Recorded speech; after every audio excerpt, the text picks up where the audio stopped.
Ci sono tantissime piante commestibili che possiamo trovare anche in un parco cittadino. Ci porta a fare un giro Watechi. Fiscus silvestre.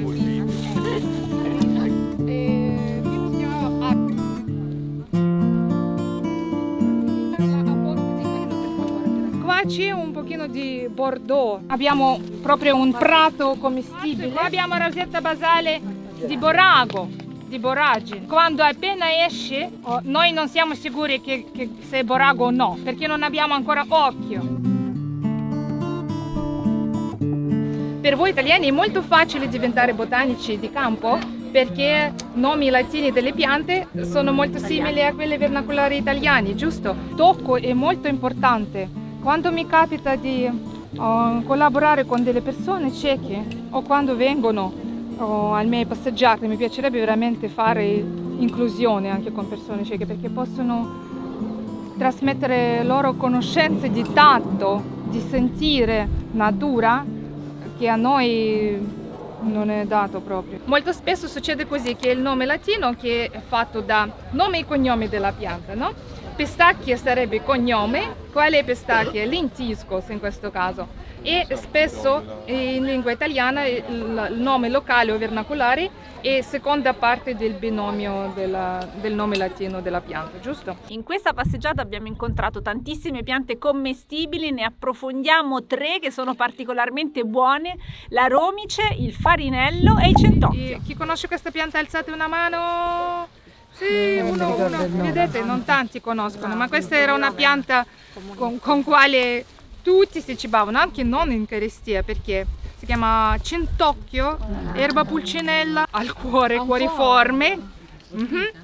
Certo si può scambiare con alcune altre piante che sono simili. Centocchio è una pianticella piccola di caratteristica apparenza che si trova dappertutto dove abbiamo un terreno un pochino smosso e si raccoglie queste parti apicali perché giù c'è un filo che non va bene, non si presenta bene nel cibo e quindi dopo 2 nodi di foglie la tagliamo, non c'è filo, si mangia, molto molto buono, si presta bene per piatti non cotti perché quando si cuoce diventa tanto mucoso, contiene saponine, ed invece come pesto per esempio è perfetto, di un gusto super leggero, piacevole. Il pesto verrà di questo colore gentile verde, avrà questo suo gusto.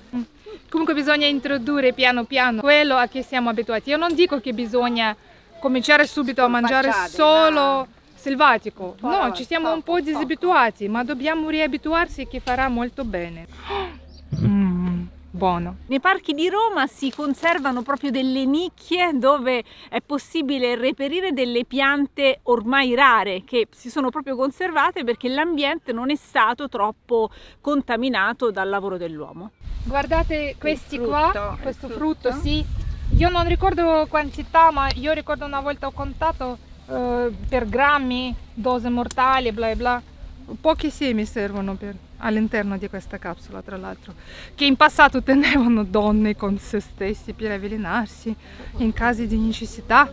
Poi ovviamente è una pianta di potere, una cosa interessantissima di stramoni di tutto il mondo, di dature tra l'altro, è che non c'è datura di quale il genoma non era elaborato già in antichità. Tra l'altro una pianta che considerano sacra per sé, sia in America Latina, no? Tutte le tribù locali già hanno culto, e in un altrettanto antichissimo periodo in India. Sapete che c'è questo caso molto particolare che non riescono a scoprire come datura ha viaggiato dall'America all'Asia in periodo quando persone ancora non viaggiavano. In una passeggiata con Watechi ad ogni centimetro si scopre una pianta interessante. Farinaccio, farinello, amaranto no, ma sono imparentati un po', diciamo. Farinello si chiama così, questa pianta veniva utilizzata già come cibo da Aztechi e Maya, quindi tantissimo tempo fa. Loro facevano pane da questi semi e tra l'altro anche in Russia in periodo di seconda guerra mondiale si faceva, e sicuramente anche qua magari non conosco bene fonti, voi avete qua più piante con quale fare farine varie, ma da noi si diceva хлеб войны был с лебедой пополам с большой бедой. Il pane della guerra era metà di farinello, metà amaro come sensazioni, no? Di guerra, così. Mio nonno sapeva fare questo perché è cresciuto durante la guerra. Sì, i semi sono proteici, ma anche tutta la pianta è molto proteica, gustosa. Deve mangiare anche fresco così. È proteico e c'ha gusto di spinacio fresco. Farinello in latino si chiama Chinapodium album e quinoa si chiama Chinapodium quinoa.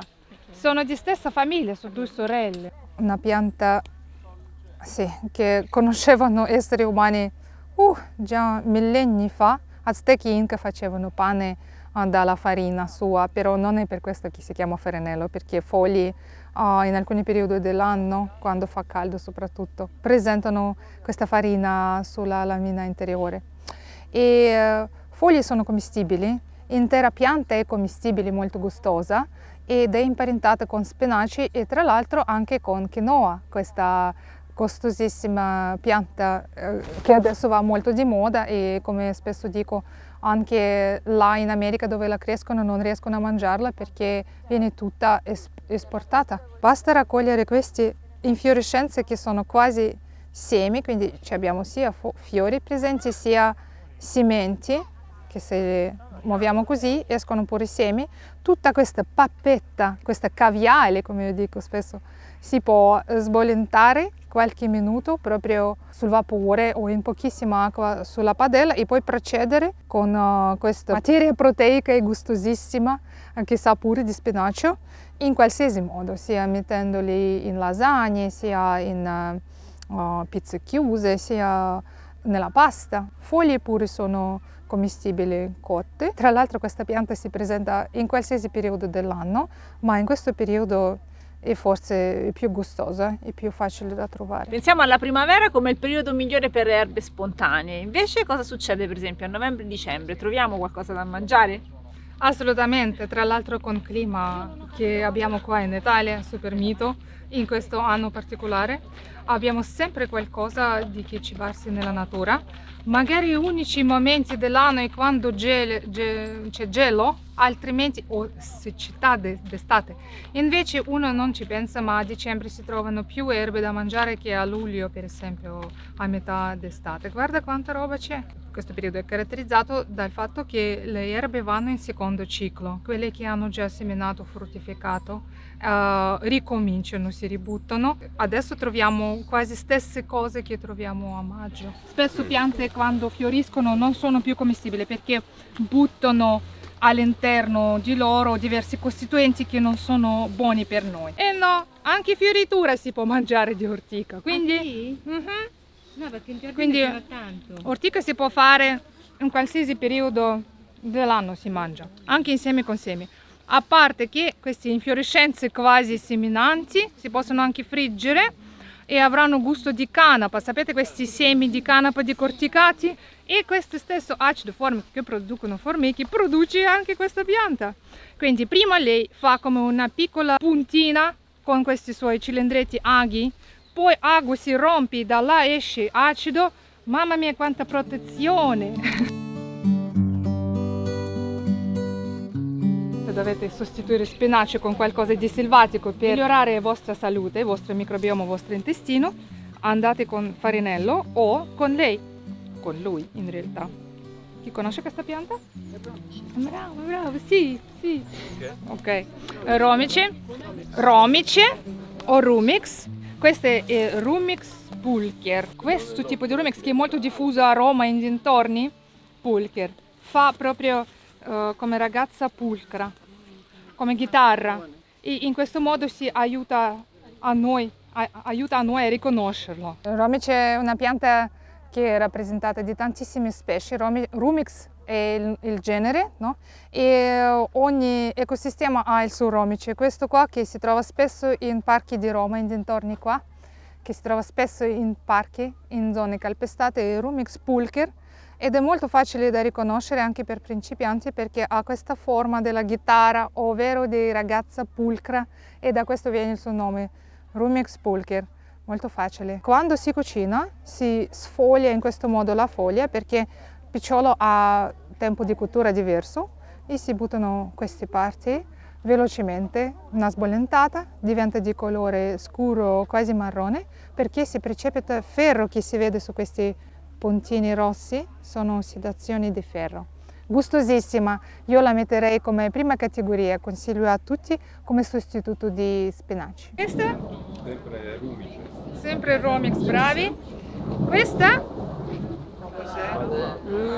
Questo è il Primo albero. Bagolaro, bravi, sì. bagolaro. Sì. Si mangia? Sì, la bacca quando è scura. Bravi. Questo invece? Amaranto. Si mangia? Sì. Come? Cotto. Va bene. Questa è molto velutina. Che cos'è? Cinoglossum o lingua di cane. Posso mangiarla? No, va No. bene. Mangio. Poi c'è questa qua, a fogliorini di cuore.